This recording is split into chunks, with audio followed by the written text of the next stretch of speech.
કામ મારે કરવાનું. પૂજ્ય હરેશભાઈના બાપુ હતા ભીખુરામ બાપુ.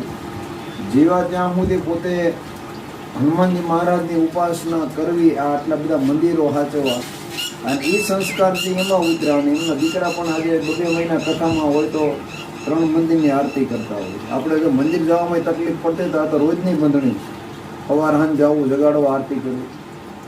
એટલે આ બધું એમનામ કંઈ મળતું હોતું નથી. અને અત્યારે આ જન્મ હાટું કાંઈ નથી કરવાનું, આવતા જન્મની તૈયારી હાટું કરવાનું. એટલે આ બધું છે એ સમય બરોબર કામ કરતો હોય છે.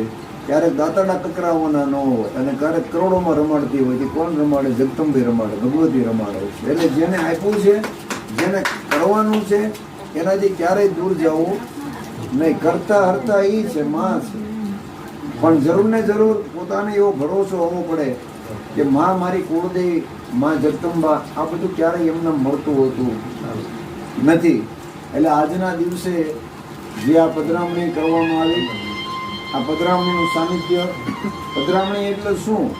માણસની પધરામણી ક્યારેય હોતી નથી. હોય છે કોને? જે આસ્થાનું કેન્દ્ર છે એની પધરામણી. તો આજના દિવસે જે પધરામણીનું મહત્વ છે, સદગુરુ મહારાજનું મહત્વ છે, એક માત્ર ને માત્ર ગુરુ તમને જ્યાં સુધી પહોંચાડો હોય ત્યાં સુધી પહોંચાડી શકે છે. આવી તાકાત છે. અને આપ કથામાં બધા સાંભળો છે, આખું દેવ ભાગવત છે એ કથોથી ભણેલું છે. એટલે આજના દિવસે જે મૂળ લીંબોડાના અને અહીંયા માંડવધામની અંદર જેને થોડા પોતાનું રહેણાંક છે, પણ લોયા અને લીંબોડા બે પહેલેથી એક જ છે. ઘણા બધા મારું લીંબોડાથી નીકળવાનું હોય છે, લીંબોડા લોયા. એટલે જે આ પરિવારમાંથી આજના દિવસે જે પધરામણી કરવામાં આવી છે રામભાઈના ઘરે, તો મહાકાલી મા રાંદલ પંચમુખી દાદા સદગુરુદેવ ખૂબ ખૂબ આ પરિવારને સુખ શાંતિ આપે, અને મા બધાને ધાર્મિક ક્ષેત્રે, આર્થિક ક્ષેત્રે આગળ લઈ જાય એવા મહાકાલી ધામ તરફથી આશીર્વાદ છે. પાળિયાદ રોડ ઉપર આશ્રમ આવેલો છે, અન્નક્ષેત્ર ચાલુ છે, રહેવા માટેની વ્યવસ્થા છે. દર પૂનમે 800 થી 900 માણસોનો જમણવાર હોય છે, પૂનમ ભરવાવાળાનો. સાંજે 500-600 માણા હોય, બપોરે 200-250 માણા હોય.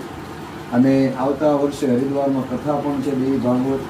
કોઈ પણને આવવું હોય તો પણ તમે તમારી રીતે નામ લખાવી શકો છો, હરેશભાઈને કહી. અને આ તત્વથી તમને મૂળ કેન્દ્ર બિંદુ સુધી લઈ જાય છે. તો આજના દિવસે જે આ પધરામણી માં ખૂબ ખૂબ આગળ લઈ જાય એવો આશીર્વાદ છે. એમના તરફથી 5 મણ ઘઉં જે મહાકાલી ધામ અન્નક્ષેત્રમાં આપવામાં આવે છે, મા એને કાર્યમાં ખૂબ ખૂબ આગળ લઈ જાય એવો આશીર્વાદ છે. બોલો મહાકાલી